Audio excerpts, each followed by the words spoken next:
My uncle didn't buy me a neck, true that. My uncle didn't buy me a neck, for real. Talking with Kev. Oh. As a Christian, Easter is a special time of year for me. I've grown increasingly fond of it over the years. For me, it's much better than Christmas that has become shameful thanks to a commercially driven capitalist society.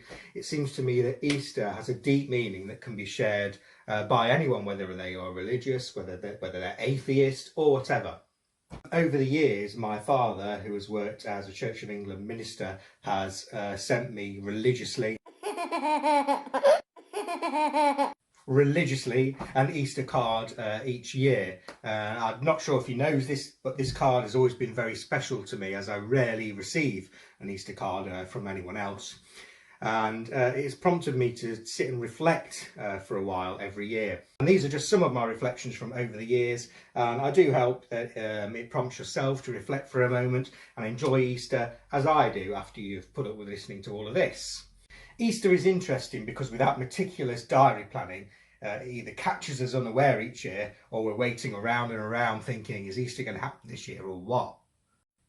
This is because, unlike Christmas, with its very, very, very boring fixed date, which probably wasn't actually Christ's birthday, by the way, it actually follows the first full moon after the start of spring, March the 21st. So our school terms, our university semesters, our social events, the actual day itself, which impacts business opening times, working times, pay, times of working for the police, nurses, the closing of medical practices, Parliament, the courts year after year, century after century, actually making the moon one of the most successful fascist dictators ever.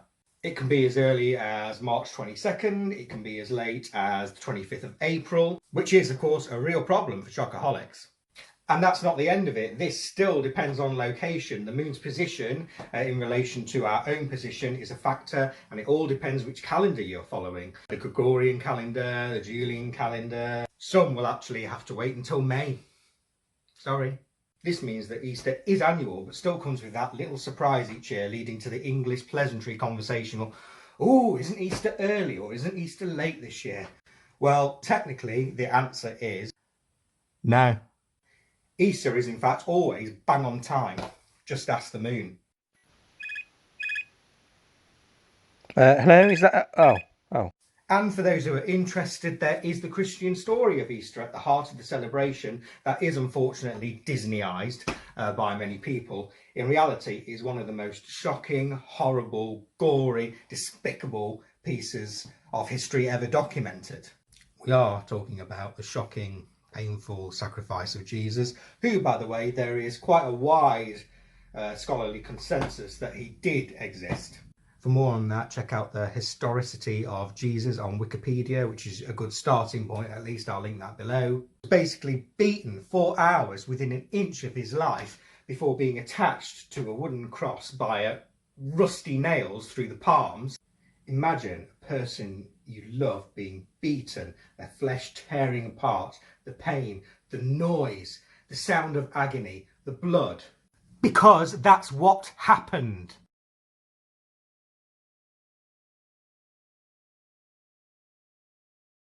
Jesus was human, and as Tim Rice points out in an interview about Jesus Christ Superstar, despite all of Jesus' faith, he could not have absolutely 100% known what the outcome would be.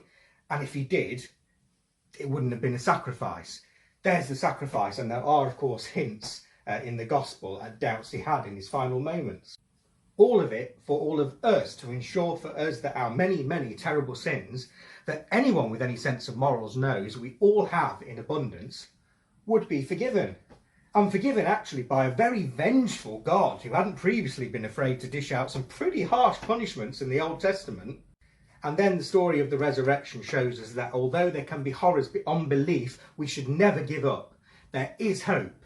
There is something more possible if we can keep fighting. In the case of Jesus, it was life. New life. Life.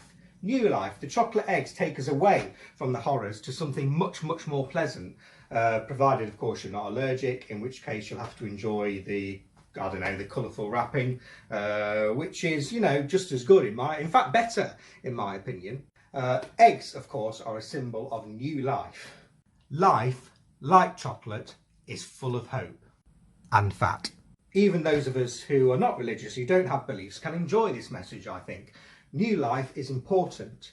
Those who have children will have first-hand experience with what a blessing and nightmare, but that was, you know, your choice, don't come moaning to me, new life is.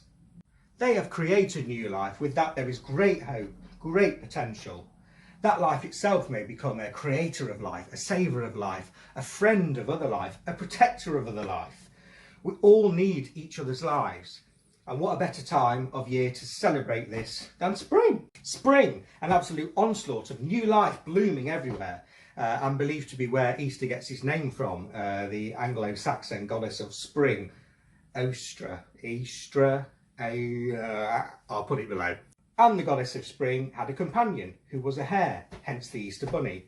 And who doesn't like bunnies? If you hate Easter, you hate bunnies. End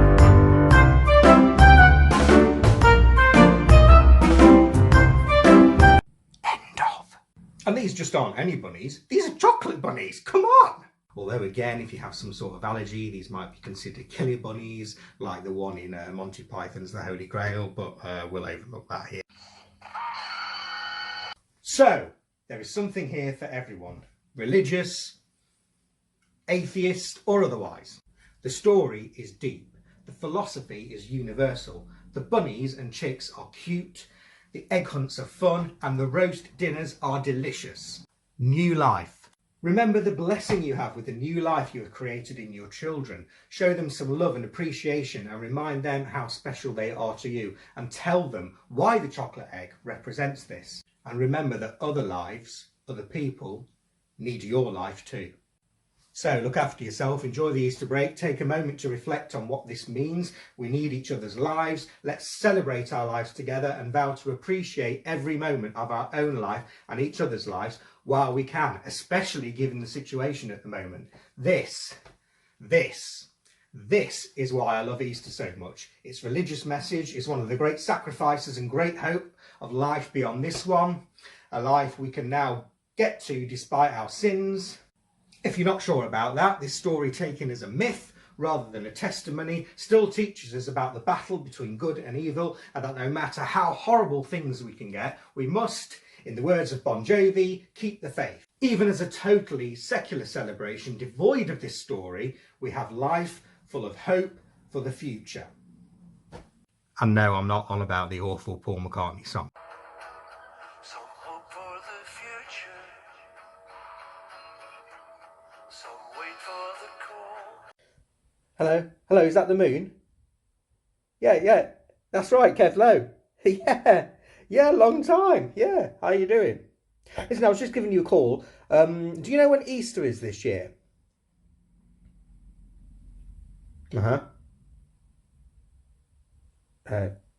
Yeah, okay. Depends on what?